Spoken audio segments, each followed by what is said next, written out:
bandiraɓe musidɓe tedduɓe yeeɓiyankoɓe Dimat TV en jetti gano en juule rasulillahi sallllahu taala alayhi wa sallam kono kay en calmini en jarni en ñaguima duwaw mais également en neddi duwaw jaam e kisal ɓamtare e udditare ya jeeɗo yo wone gote men kala ɗum wawi wonde e hono woniri foof en jetti Allah mawlana moubarak Allah subhanahu wa taala dukuɗen fartaŋe wawde tawterede ñalawma tedduɗo hande o woni ñalawma indirɗen yewtere matinal Dimat TV hakkude mum e Actim ko fedde nde wona laamiyankore woni ko dowla France ardi ɗum ko biyeteɗo Oumar Kane ma en gartu hol gonɗo Oumar Kane ma en gartu ni e gotte seeɗan fagal ngal ganduɗa hoorema kanko Oumar Kane so hettima ɗum mo andu hol cettiɗo garɗo seeɗan fagal fewde makko.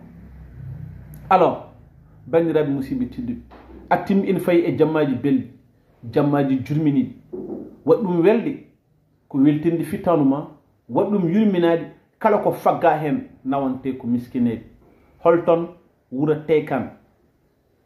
Tekan ko wuuro e nder tulde Dimat Tekan tawate ko banggue worgo Mauritanie kono ko rew banggue Sénégal sa ƴeewi hakkude mum e Sénégal ko maayo mangu woni toon a traversat ɗum mais hakkude mum également e oyo banggue Mauritanie maayo tokose ina toon wiye Diawane donc ina waɗi pont enen gandi aussi Tekan ko wuuro mangu ko wuuro teddugo ko wuuro yuɓɓugo ko wuuro ngarɗugo par ce que ko ɓoyen koye jii toon au passage en calmini galle nene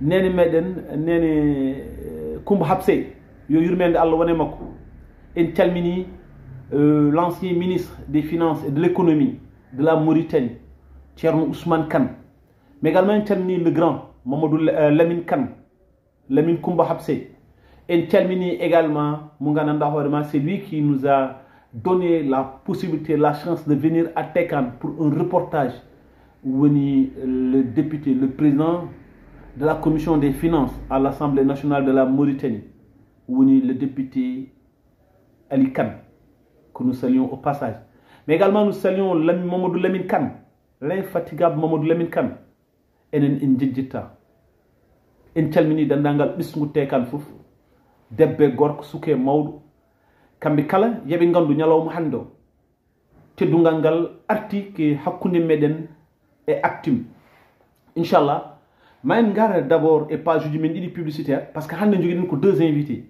goto ko wiyete ko Farba tulde Dimat kanko woni Amassi Gawlo donc on va le prendre tout de suite inchallah avant de le prendre on va écouter quelques pages publicitaires ensuite ngartene mabɓe so Allah lamdo jaɓi ɗum noon nous allons d'abord écouter la page publicitaire erango mo ganduɗa hoorema kanko Gawlo tulde Dimat biyeteɗo Amassi Gawlo toro foof Gawlo VIP gonɗo hande toon to Paris la France kettoɗen mo sen gayni garen e page publicitaire mo mbaɗanɗen Actim fewde e jamma mabɓe belɗo jamma mabɓe jurminiɗo mo kalɗen joni joni o baɗo so Allah lamɗo jaɓi le 8 novembre 2025 toon to Lamorgol leydi France woni Courbevoie je pense que si je ne me trompe pas c'est ça donc tout de suite on va voir notre ami et frère l'infatigable Amassi Gawlo ensuite ɗuɗen arde e tigui rigui ko ganduɗa hoorema ko kañum woni notre page publicitaire.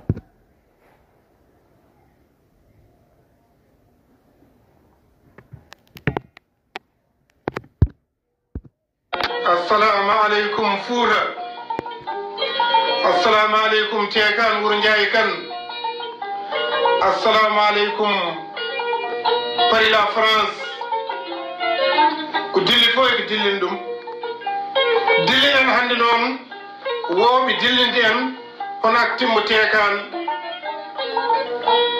onon gandi saaha o heedi le 8 novembre 2025 ngol lawol noon teddinira jammo jogoto jammo o e juuɗe mum ko Elage Baba Baydi Maalo meslal leñol kanko Actim noddi hikka kanko tulde Dimat noddi hikka onon fof noon bandiraɓe on mbiyama bisimilla moon ngaron law ngaron 18h kirtuɗen sen gayni kucciten e Baba Malen yimanen ɗum noon bisimilla moon le 8 novembre 2025 en noddi fofofof noon guila Mauritanie hay Sénégal onon gandi maayi wona keerol biyeji ɗi nani VIP ko 60 €, au milieu ko 40 €, suku toko suku 15 €.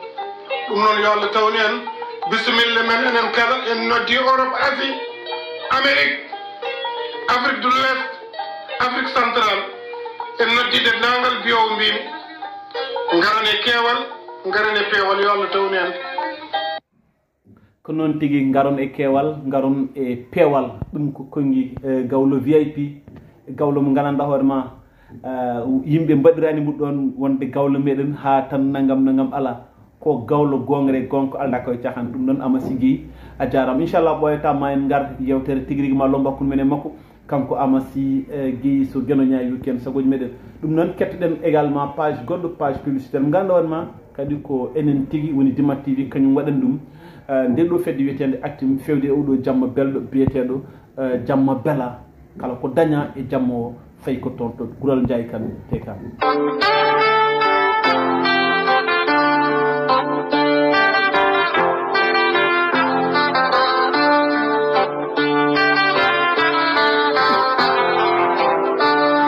bandiraɓe wonɓe dow la France mballe kam nangude oɗo jam le 8 novembre 2025 actim ko fedde nde wona laamiyankore ɓesgo tekannaɓe ina ndenta e kala hitande gam yuɓɓinde jamma welam weltare kam e weytare oɗo jamma noon ɓe jogori waddude ɗum ke El Hadj Baba Mal e dande leñol kala ko daña e jamma o ɓe nawtata ɗum ko tekan Gural Ndiaye Kane gam faaboyade ɓesguli ɗe juuɗe men keedani caggal to baye safar e nder jamma o ma wat ko wiyete ko une exposition animation atelier enfant artiste solidaire défilé femme africaine ɗum fo bandiraɓe musidɓe tedduɓe waɗata ke dow teddungal sohna Mariam Kouraba ancienne députée à l'Assemblée nationale de la République islamique de Mauritanie, maître Joal Taleb avocat au barreau de Paris la Morgolée de France, madame Mariam Barrow agent de développement agro-industriel ɗum waɗat ko toon to centre événementiel pour voir cette boulevard Aristide Briand bandiraɓe musidɓe tedduɓe biyeji ɗi cattani ko ni iɗi leddi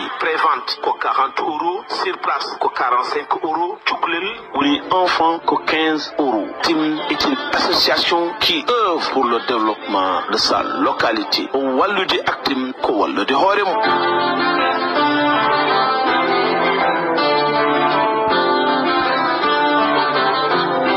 non enen gonde gawlo meɗen VIP gawlo mo gandanɗa hoore ma fa tabarakallah machallah kanko tigi woni Ama Sy gawlo Ama Sy mo gandanɗa hoore ma tabarakallah machallah kanko mbiyeten ko kanko woni gawlo ko gonko alda ko e cahan gawlo meɗen mo Allah hokki en fattañi tigi rigui wonani en toon to Paris la France woni hakkude mum e ɓe gandanɗa hoore ma ko kañumen goni ɓesgu tulde Dimat foof Ama Sy gawlo jam Allah wiyetema oɗo saaha mbeɗen min mbiyata ko jam Allah wiyetema wiyete jam Alaji Abbas Sarr a salminama ko tiiɗi kadi a jarnama no feewi Ama Sy gawlo mi weltima e nandema tande ko Moussa Hamdine Moussa Yero Moussa a jarama tigui rigui Seydi Gueye hande o enen goni e une émission spéciale par ce que sa yalti joni joni ko ceerno Oumar Kane woni mo nannanmi mo gandanɗa hoore ma ko kañum ardi fedde nden ɗon wiyetede actim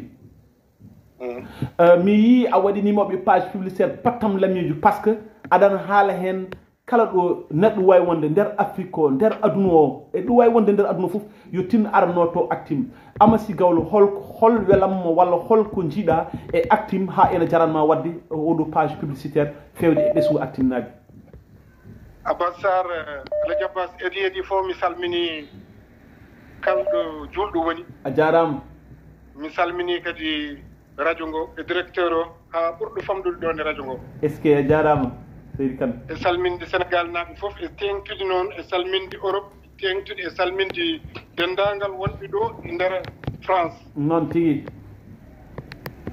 salminde tulde Dimat commune Fanayi actim waddi hen mbuɗu mum ko waɗande hoore mum Allahu akbar actim aha kala jiyaɗo Allah baɗɗo heen mbuɗu mum ene wayni a waɗe juma walla a waɗe jama Allahu akbar sababu nde kala ko daña e nder actim nelduteek Afrique miskinneɓe meɗen est ce que mballeen cafrori est ce que ɗum waɗi ɓe darade heen ɗum waɗi kadi kala jeyaani e ndeer tuldide maɓɓe eɓe jeyaaki e ndeer tuldide maɓɓe won kuppooɓe biye taw ngarata ndeysan nde tawno ko ɗum social won kuppooɓe biyeeji ɗi won taƴooɓe ɗum taw ngarata ene wayni leydi Allahu akbar taƴooɓe biyeeji e waɗooɓe heen cuuɗi men ɗum noon gile tuubakooɓe wonɓe ɗo e leydi ndi e caggal leydi ndi ko kaalatmi ko kadi président o ɓuri laaɓeede ɗum on Oumar Kane inchallah kanko mo naat jooni sall kañum ɓuri laaɓeede so a artem soko sa ma haalani fof no yarata ndeysan eyi actim ko fedde association waɗndi fayiide e ndeer pelle hannde gonɗi ɗo les ressortissants fuutankoɓe wonɓe gaa e Europe machallah fedde ɓurde heɓtineede fedde ɓurde waɗde kadi fedde ɓurde c'est à dire pelle ɗe fof ne koola mais ko fedde ɓurde waɗde transparence wiyetede janngani noon ko noon transparence tigi keɓe mbaɗat ko eyi keɓe mbaɗat ko humpaani binndede ndeysan humpaani hay gooto ɗum noon ko gonɗe fedde nde e gonɗe caggal fedde nde keɓe mbaɗat ko humpaani hay gooto ko noon enen sen dañi fartaŋe jokkaade e actim hani activité ji maɓɓe enen mbawa hen haalde ko baniraɗo debbo diagraphe Amadou Dia Hammed Deme woni Elimane Dimat woni sohna Mariame Kane holko mbawɗa sifnade en sohna Mariame Kane mawɗo Amasi gonga de passage de kalɗa ɗo diagraphe Dimat mi salminima ndeysan kañum woni ga mawɗo amin sobo yawti Ndiaye Kane ko diagraphe Dimat ndeysan sobo yawti mawɗo Ndiaye Kane Ndiaye Siré Koudeji Ndiaye Kane te Kane eyyi so yawti Ndiaye Kane yawti Alhaji Mamadou An Alhaji Mamadou An jeeya ko Ndiayen Pendaw Mamadou An Pendaw ndeysan eyyi Ndiayen Pendaw jeeya soko yawti ɓen ɗiɗo ko diagraphe Dimat rewi hen Allahu kañum woni ga mawɗo ndeysan kanko rewe Mamadou An e Alhaji Ndiaye Siré Koudeji est ce que Mariame Kane noon kañum ko wona actim tan Mariame kañum ko katanti leñol de passage ɗon nde waɗi min salmine les belles femmes de Tulde Dimat ɗo e France est ce que les belles femmes de Tulde Dimat holko waɗma innirdeɓe les belles femmes de Tulde Dimat les belles femmes de Tulde Dimat mbeɗa heewi wiide ɓe keɓe seeɗo baɗaɗo barki eɓe keewani kono kalde ɓe mbaɗi juuɗe maɓɓe woɗɗi tañat hen kamɓe noon e worɓe maɓɓe ndeysan sabu oɗo actim eɓe meeɗi waɗede parrain eɓe meeɗi waɗede marraine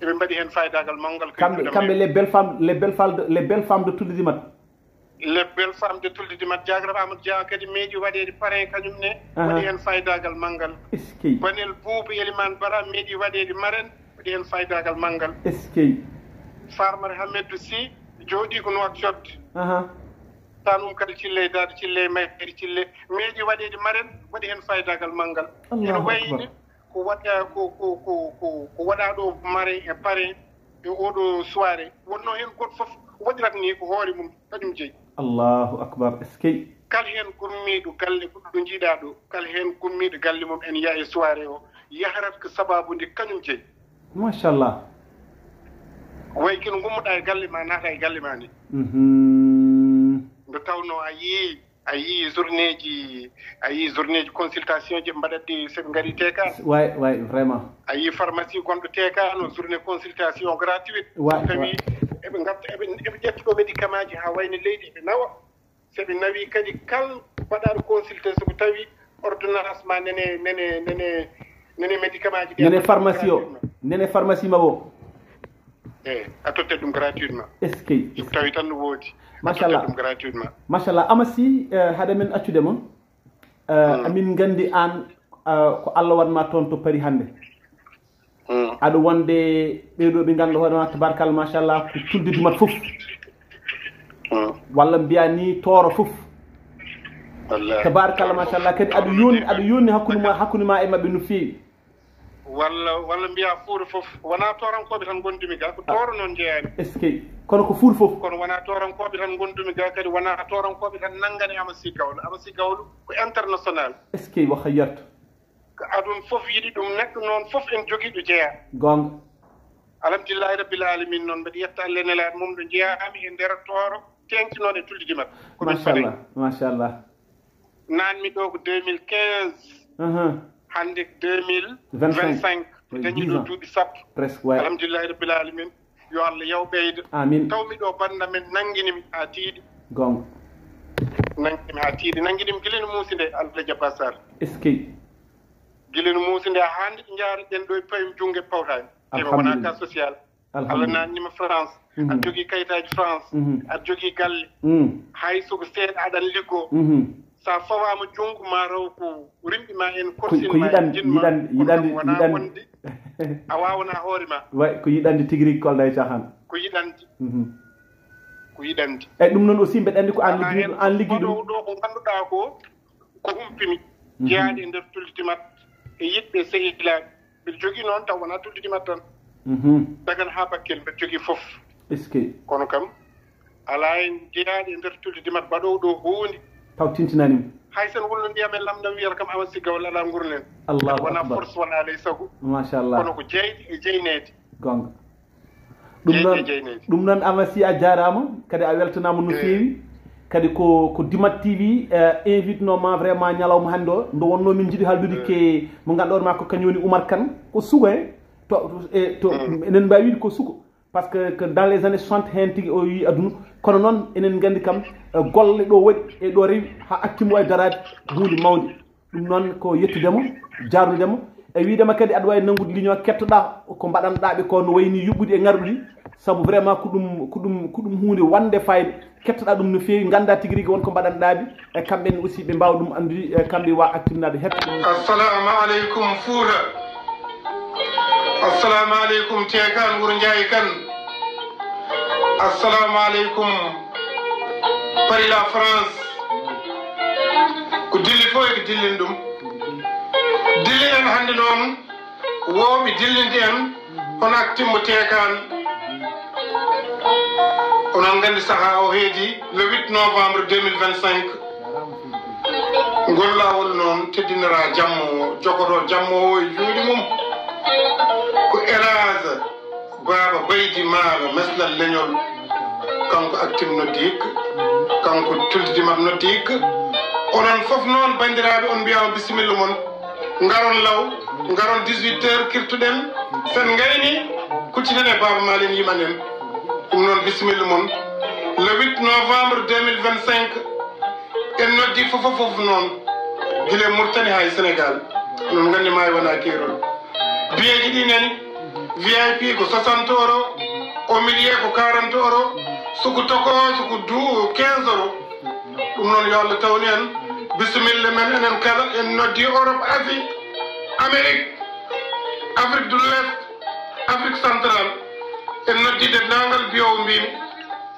garane keewal garane peewal yo Allah tawni en Amassi a jarama gaari e keewal gaari e peewal ko ngam wallude a haali joni mbiɗa kala ko daña hen fayanake miskineɓe Amassi anne waɗi participation ma ha timmi min mbawa wiide so wona yo Allah yoɓ moƴƴere e konngol ma battilingol Amassi Gawlo allahumma amin Allah jabba sar a jarama jeydi weli fof ko jeynede ɓuuri a jarama Seydi Gueye jarama merci beaucoup merci c'était vraiment notre ami et frère tedduɗo mo ganduɗa ma ko Gawlo men VIP enen ko noon mbiyeten te ko noon woori to banggue dawla France to ko toon o heɗan en kono enen gandi fa tabarakallah machallah o woppani hay Afrique kala ko dille Afrique junggo makko nen hen musée makko nen hen fewnude ha yuɓɓo nen hen ɗum noon ñeñƴagal ngal o jogdingal vraiment ɗum enen gandi ko ɗum hunde mawde ɗum noon yo Allah yombo moƴƴere ya barke nabi Moustapha sallllahu taala alayhi wa sallam joni o banda musidɓe tedduɓe ma en dok tawen darta kayno ko jaɓanen mo ganduɗa ma ko kañum woni Oumar Kane kañumni ko neɗɗo tedduɗo tabarakallah machallah kanko Oumar Kane inchallah ko kanko tigui jogori wonde joni so Allah lamɗo jaaɓi koɗo meɗen ɗum noon ƴeewen taw ma en kemba kanko Oumar Kane noon bandiraɓe musidɓe tedduɓe c'est une personne très modeste Oumar Kane vraiment on n'a pas grand chose à dire sur Oumar Kane sauf enen mbawi wiide oɗo Oumar Kane o yi aduna ko toon to wuuro wiyetego Tekan tawate ko nokku mo gandanɗa hoorema o no mbiɗen ni tawate ke nder Fouta Koumbaw tawate ko oyo banggue hono au sud de la Mauritanie mais également au nord du Sénégal sa ƴeewi sa ummi Madi Jengi Diri a taccat maayo Mango woni le fleuve du Sénégal kettiya oy bañ sa ari ma taw tekan ina jimi e dow maayo wongo fit non donc tekan woni ke ul mais enen mbawi settade kanko Oumar Kane oɗo tabarakallah machallah ko gindi yanki ɗum noon en ƴewat tawi ma en kemba kanko Oumar Kane ko natal makko tigui woni ɗon e yesso meɗen ɗo en calminimo au passage enen duwonomo kanko Oumar Kane donc certainement il est disponible donc on va juste le prendre tout de suite so Allah lamɗo jaaɓi avec nos questions vraiment que nous allons essayer d'introduire tout de suite Oumar Kane. Assalamu alaikum Thierno Oumar Kane. Allô. Allô, oui, assalamu alaikum. Maaleykum salam. Thierno Oumar Kane mi salmini mi juurima. Allô Oumar Kane. Il est injoignable Oumar Kane. C'est bon? Ah oui, c'est bon, ok. Allez, Oumar Kane mi salminima. mi jarnimama no fewi Oumar Kane so tawi comme par exemple mbiɗa yiɗi andude Oumar Kane mbiyatmi Oumar Kane yi aduna ko toon to wuro no wiyete Kane. Eyyi ko toon jeeyamte kan jibnaɓe vers les années 1960 si je ne me trompe pas. 64. 64, oui. Alors, Oumar Kane, il a très tôt vraiment on a et la vie associative depuis Tekan, parce qu'on sait que Tekan déjà était un village mangandorma ko wuru ngandorma yimbe il sait ben ballindira sabo Allah nula do mudum. On peut dire également Vas-y. Oui, on peut dire également aussi que Oumar Kane non seulement il a fréquenté ces genres d'associations, mais également il a quitté très tôt la Mauritanie pour aller rejoindre la France.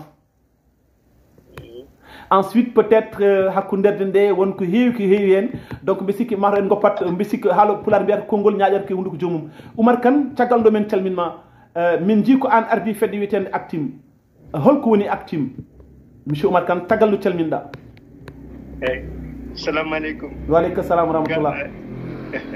A jarama Sar. Merci Kane. A rokki kam occasion mo haalde déjà Actim ko dardi o yara. Min ko Oumar Kane mbiyetemi ko jeeyami ko Tegan. Ndeysan. Donc ɗo joni ko goni ko France.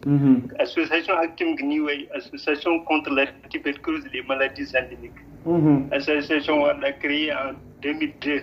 2002. Pourquoi? Juste moi, c'est des détails.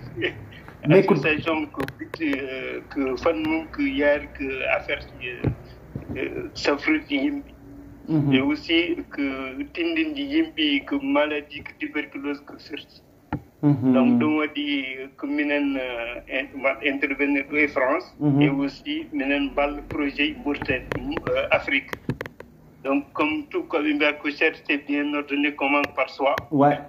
Donc, c'est pour ça que là, on a fait pas mal de projets en Mauritanie. On a gardé le cycle. Ok. Mais c'est-à-dire que nous, on aimerait juste savoir d'où sort le mot Actim. Parce que. Ouais. Actim, c'est l'association qu'on a dit. Pourquoi Actim? Parce que l'association qu'on a créée parce que mine que mon nom qui est tuberculose. Ah oui, France. Que le France qui est ok. Donc, nous que nous avons des hackers donc bimi. Le système comme nous avons eu une bonne Ganda et aussi que nous avons créé l'association. Donc, l'association nous crée donc on est commune Tatningono. On est que min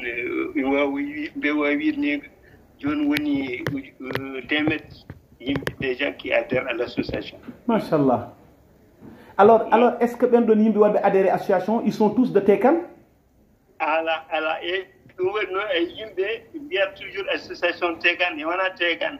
Ok. L'association est ouverte à tout le monde et la commune comme président, le vice-président que tout bas que l'Odia française. Et il y a un Mauritanie, il y a un Canada, il y a un États-Unis, au Brésil même. il y a des gens qui adhèrent à l'association Tongon. Mouten aussi pareil. Ok. Maintenant, est-ce que Actim, depuis sa création jusqu'à présent, Holko Foudi Wadi comme activité phare, mon gandorma, vraiment, n'est pas Faudin Djungoumou. Ou n'est pas Faudin Djungoumou. Concrètement, parce que mi poudre que Mouten que Tegan, on a quand même lancé des projets édits comme Mouten dans les Tegan. Ok. Concrètement, même pas de son pharmacie communautaire. Pharmacie communautaire. Que ça marche. Et que il recrute, il m'a dit, il y a comme déjà qui sont recrutés. Par l'Actim. Ces 6 personnes sont recrutées par l'Actim. Ces 6 personnes sont recrutées par Actim. Exactement, sont recrutées par Actim. Et c'est Actim qui les paye. Et Actim recrute les 6 personnes. Et que formation pratiquement que 2022 inaugura. Et là, que la première année, après, je dis que ces médicaments qui étaient tout ça, que nous Ok. Et en plus de la pharmacie, il y a aussi certaines de plantes médicinales. Mandat on y était candidat il y a une pharmacie en même temps non, vous allez vraiment me donner l'occasion pour aller revisiter ça parce que j'étais quand même dernière occasion de nous visiter. Mais Inch'Allah, certainement avec vous, je pourrais quand même avoir cette occasion quoi. Et l'occasion du moment que aussi. Le centre de santé. Ouais. C'est déjà Paris, inauguration que début d'année, donc on faut qu'on ait une invitation. Ça serait l'occasion de voir concrètement ce qui s'est passé là-bas. Ça, c'est au mois de janvier. Début de l'année, quoi? Début de l'année. Date au soir, mais que début d'année. 2026. Oui, 2026. Ok. Est-ce que vous avez des personnes ressources à chaque fois son tugli même? Question pertinente. Effectivement, que Actim disons que c'est des bénévoles de A à Z. Ça n'a pratiquement faut un programme qu'il y a des personnes ressources qui sont là, qui se sont des personnes ressources qui permettent de contacter mission. Okay. Par exemple, les caravanes de santé. Les caravanes de santé, mais nous médecins et non. Donc, il n'y a que des médecins qu'on consulte là-bas et nous, on achète seulement des médicaments. Est-ce que les médecins. Prend un week-end, quand on prend en charge les médicaments et les déplacements comme sur place. Ils font le travail. Mais les médecins, est-ce que c'est des Tekanois ou c'est des Mauritaniens ou c'est des médecins du monde entier? C'est des Mauritaniens. Pourquoi on privilégie des Mauritaniens? Parce qu'ils sont sur place déjà. Okay. Et s'il y a un cas vraiment critique, et on peut l'amener à nos sortes. Et aussi, ce sont ces gens qui suivent. On préfère même que place quoi. Et il y a même de temps en temps aussi des gens qui viennent du Sénégal. Très bien. Mais, M. Kane, depuis quand vous pouvez organiser ces genres d'activités pour au moins coopter quelques fonds nous allons permettre ces genres d'activités? Oui, l'association a créé Bordeaux. Donc là, il y a une antenne Courvoie, Havre et Rennes. L'association a créé en pratiquement 2002. Donc en 2005, on a commencé à Bordeaux. Bordeaux me poudri. Ok. Bordeaux ton siège sous salon. Mais entre-temps, on a transféré le siège ici en Ile-de-France, mais toujours que le siège social est à Bordeaux. Ok. Donc nous ici en Ile-de-France, depuis 2011, chaque année, on fait que le programme Mimarato, c'est pour présenter nos projets et aussi pour remercier les gens qui nous aident, qui nous accompagnent. C'est ça. Chaque année, mois de novembre. Le mois de novembre, c'est fixé au mois de novembre, chaque année? Oui, chaque année, depuis 2011. C'est la mairie de Courvoie qui nous soutient, qui pratiquement prend en charge la logistique et tout ce qui est derrière, quoi. Nous, c'est pour... on fait ça chaque année avec la mairie de Courvois. Monsieur Kane, par votre sérénité, par votre sincérité, il y a beaucoup de gens qui m'ont vraiment contacté pour me dire que vraiment vous avez invité quelqu'un qui a de la qualité, qui est très sérieux, très sincèrement. Moi, je ne vous connais pas, mais que Yimbe Kali, en commençant par la dame de fer que je nomme Mariam Kane, mais également il y a une autre personne qui a donné son témoignage. Je vais vous donner, vous allez écouter, Inch'Allah. Mais continue, lui, Oumar Kane, depuis que vous avez commencé à faire ces activités, quelle activité pour de frapper dans ta vie, surtout à travers Actum? Activité pour avoir marqué. Il y a beaucoup. Voilà. Beaucoup d'actions qui me plaisent. Moi, c'est surtout quand même, je mets en avant la mobilisation. C'est pas moi, hein, c'est les autres aussi. Okay. Pratiquement, étant seul, il faut une bandir, quoi. Ouais, c'est vrai. Et là, c'est que pour on dit quand même important pour moi que des enfants qu'on soutient. Des centres. Et le centre de santé, par exemple, soit inauguré, le centre de santé, maintenant, ils sont déménagés. Et là, le premier jour du déménagement, il y a eu un accouchement d'un enfant. C'est quand même important. Oh. Et ça, c'est vraiment ce qui... ouais, c'est marquant, ouais. Ça veut dire que vraiment, vous avez quand même réalisé quelque chose d'extraordinaire. Oh, avec qui naissant déjà, on peut dire que franchement, ça, c'est quand même important. Et aussi, c'est réconfortant pour les bailleurs aussi, quoi. C'est important. Mais vous avez des partenaires? Oui, énormément de partenaires. qui vous soutiennent à chaque fois que vous avez des activités, quoi?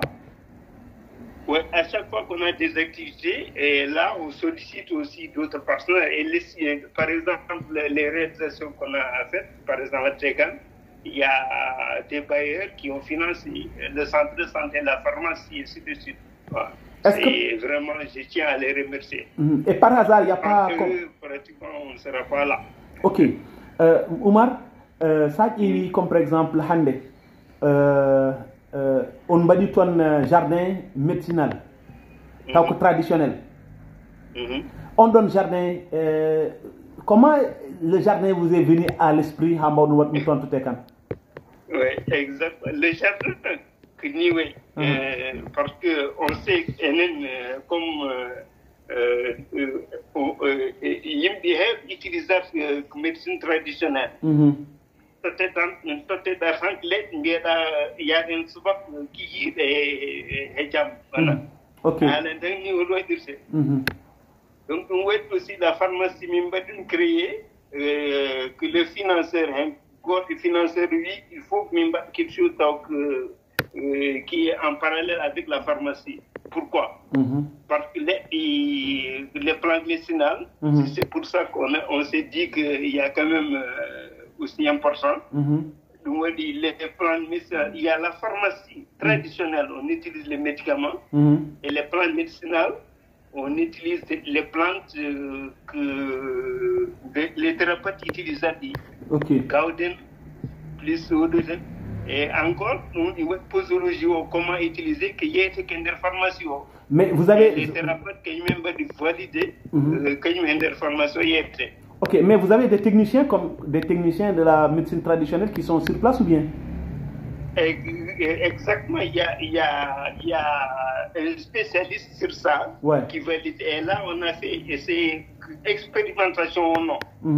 On va lancer à grande échelle. C'est pour ça le projet avec les plantes médicinales, on a un espace maintenant de 2 hectares. On va quitter des plantes et maintenant on va mettre en place un laboratoire. Ça c'est un projet quoi. Déjà, ça fait 6 mois. Ça fait une année. Donc, médicaments citronneliers, caudiniers, moringa et artemisia. Les produits testés déjà traités dans AVC. ɗon traité ɗon yeyete. Machallah. Mais monsieur Kane, hande comme par exemple Erango, parce que nous allons vers une activité phare. Comme par exemple le mois de novembre, c'est le 8 novembre.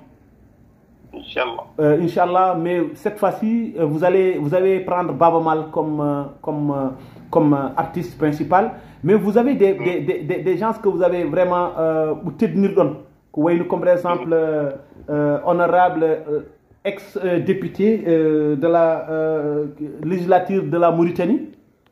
Si je ne me trompe pas, ça doit être Koura, quelque chose comme ça. Hein? Mariam Kourouba. Mariam Kourouba. Mariam Kourouba, voilà. Donc, mi salminimo au passage comme Mariam Koura. Kadi Amin Douanom, oui, Mariam Kourouba. Donc, il y a aussi Mungananda Horema, ici c'est Mariam Barou. Mariam Barou, et Jamal Taleb. Jamal Taleb. Voilà, Jamal Taleb. Et il y a d'autres activités au moment de la soirée, voilà, au moment de la soirée de gala. Du côté de la préparation, est-ce que c'est la première fois que vous donnez Bamal ou bien c'est la seconde fois? Est-ce que vous Bamal aussi, il sait pertinemment que vous pas une population? Ouais, que nous avons déjà programmé chaque année, ça fait plus de 10 ans, chaque année, il y a toujours des parrains qui parrainent les activités, la soirée là. Notre événement. Ok. Que Chao Ibrahim, il y a 2 ans, Chao Ibrahim, chaque année, il y a des parrains, Rawan Ndiaye Siré. Ndiaye Siré, le vieux Ndiaye Siré. Ndiaye Siré Kat. Oui, Lissan. Que Mariam Ba est là, encore que chanterai Yarodi, Karodi Fouf. Wabbe do centre Moursena enen dozen centre sénégalais que enen dozen donc min invita sam chanteur san ari tan yalla wol mum no chanteur sa engagé ko min bada ko taw déjà en intéresse OK arobde fof arab ngara wallut hay goto ma yobtaki ay ko min jabta Allahu Akbar, ça c'est vraiment apprécié. Et pourquoi Baba cette année? Oui, pourquoi Baba cette année? C'est quand même une occasion aussi pour que Malanim aussi, Baba l'a fait pour soutenir Action Amin Marathon. Pourquoi? Pourquoi? L'association est reconnue maintenant. On a eu une accréditation des Nations Unies pour le développement durable. Et Babmal est ambassadeur aussi des Nations Unies pour la désertification. C'est ça, la liaison, c'est ça. Ok. Donc, c'est pas un hasard, quoi. Et c'est pas du tout un hasard. Et exactement aussi ce qu'il fait au Sénégal avec le mouvement Nanka. Exactement notre objectif de le faire en Mauritanie. Et en même temps, mettre en place ce collectif avec Nanka et Actim et tout ce que Actim, c'est pas seulement Tegan. Oui, je sais. C'est vraiment tout le monde. Et on veut faire la même chose partout en Afrique. Donc, moi, je peux comprendre que Actim est international. Exactement, oui. Ok. C'est du Canada, vraiment. Non, c'est ça, parce que n'oublie d'Anirek, ça commence par soi-même, quoi. Exactement. Donc, activer l'inondant, parce qu'il faut que ça marche. Et là, maintenant, on sait effectivement, parce que là, déjà, on a estimé. Vraiment, on sait que ça marche. Et on va élargir en Mauritanie, après au Sénégal. Et le prochain projet avec Barma, bien sûr. Avec les plans médicinaux, donc on a un prochain projet maintenant, c'est pour mettre en place un village écologique. Très bien. C'est ça. Mais je ne pense pas dans les détails, c'est après le dîner, vous allez voir exactement de quoi il s'agit. Ok. En tout cas, de toute façon, nous on est trop fiers de vous. Monsieur Kane, Adandi Kalako Yimbe Tchetinoima, Miyidum, parce que la générosité est là. Déjà, la manière dont vous avez accepté l'invitation. mais également aussi la manière dont vous avez accepté d'expliquer les activités de votre dite association Actum. Mais également mais surtout dans tout ça, je remercier Mariam Kane. C'est Mariam Kane qui m'a mis en rapport avec vous. Et maintenant, je vais vous donner l'occasion d'écouter une personne avant de dévoiler son nom. Certainement, il pourra peut-être dire des choses. Peut-être elle est sahitim dum ma andu holi ondan ma andu exactement wadde ko moƴƴi ina moƴƴi tan. Donc écoute ɗum gil tekat bamum e bayam ñamdano jamme ñalam donc ko mi gilam et puis Allah waɗmina fo min kawɗo François kanko duɓi Bordeaux o wonno donc tono fuɗɗiri association kanke sukaɓe won Bordeaux koreji men et tout quoi won tone puɗɗiri association. Et après au dañ liggéey ɗo France ɗo Paris plutôt ilo heure Paris noon kam minen gondi quoi jamme ñaam ombo hoolim min mbeɗo hoolim et puis ko neɗɗo heew quoi c'est ko kore jam joom suudu makko mbaɗiram e korsinim quoi ɓikkoñ makko pareil quoi donc komi yimɓe moƴƴuɓe dal aɗen noon liggate yimɓe moƴƴuɓe ene wiye min mbiɗa andi par ce que ɓooyi liggade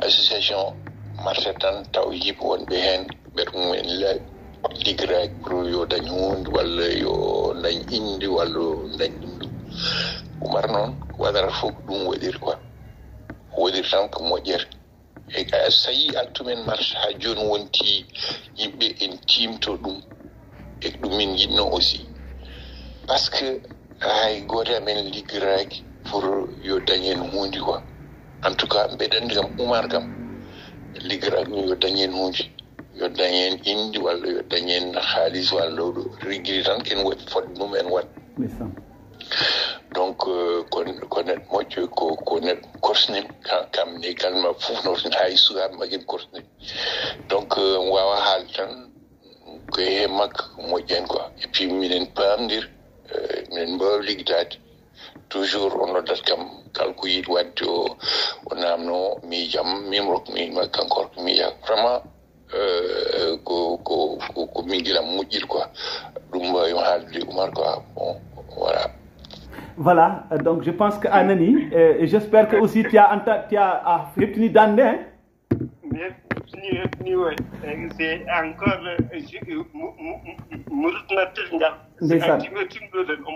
Ndeysaan Oumar Diagne. Ça c'est que min wawɗum seetat. Wallahi ndeysaan. Parce que site internet ko mbawi attirgani mbinde fof kanko corrigea. Ndeysaan. Ouais, réunion partie de fouf les PD kangwana. Minen in batas. Ndeysaan. Kid ngari ndute na e pari. Ke makgondi e hola ko don nana 100%. Est-ce que tu sais que lui il fut mon premier invité Tiagal Ndoyano tonto Arabie Saoudite de représenter Actim. Exactement, c'est ça. Je suis l'une des premières personnes à l'inviter vraiment et il a accepté. Et c'est un oncle vraiment que j'estime beaucoup. Ouais, je l'estime beaucoup parce qu'il est extraordinaire. C'est ça. Donc, Oumar, Oumar, en tout cas, j'ai mis petit temps à faire, mais quand même, mais la seule chose que je demande, en fait, je vous demande deux faveurs,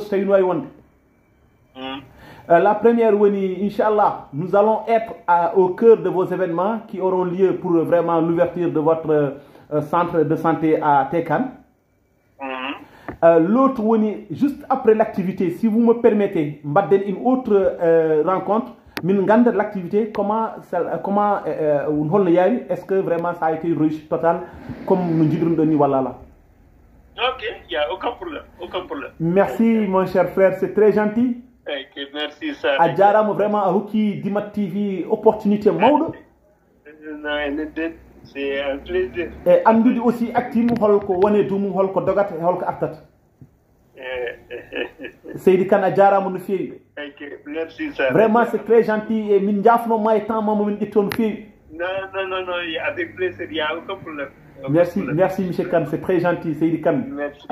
Donc, notre ami et frère Oumar Kane, c'est lui le président de la dite association Actim, que nous remercions au passage, parce qu'il nous a vraiment accueillis à bras ouverts, à un cœur vraiment très large. Parce que ça encore une fois de plus, nous remercions Oumar Kane du fond du cœur, en tout cas à travers Dimat TV. Dimat TV, chaîne, ça appartient à tout le Dimat. Ça n'appartient pas à Dimat tout simplement, mais ça appartient à tout le Dimat. Donc ce qui veut dire que quelle activité, en tout cas nous on ne demande absolument rien, on demande juste la couverture de nous permettre vraiment, ou de permettre d'autres personnes, vraiment, on est un monde médiatique, encore une fois de plus, merci et vraiment à la prochaine fois sur Allah Inch'Allah Rabbi, merci. Merci beaucoup. Merci, c'est très gentil. Merci beaucoup. Merci, bien des choses. Donc nous remercions M. Kane, vraiment, voilà, une ketim, donc, une jatamoun fil, une jarnamoun fil, une douanom également, et au mission, yo Allah, hukumu vraiment fatin, waouh, donc certainement, pour cette partie, nous allons nous arrêter là. Inch'Allah, Jonitum, Maïngatou, et d'autres activités de Ngandou Hermadi. Et Inch'Allah, Rabbi, Baradum, so Allah, Lam Jabi, non, que Joni wana so Allah, Lam Jabi, Banderad, Moussibiti Dibi, Wano, ko Actim, Fedde, de Wana, Tigri, Lam Yankore, Wande, Tontangan, Horma, Woni, Paris.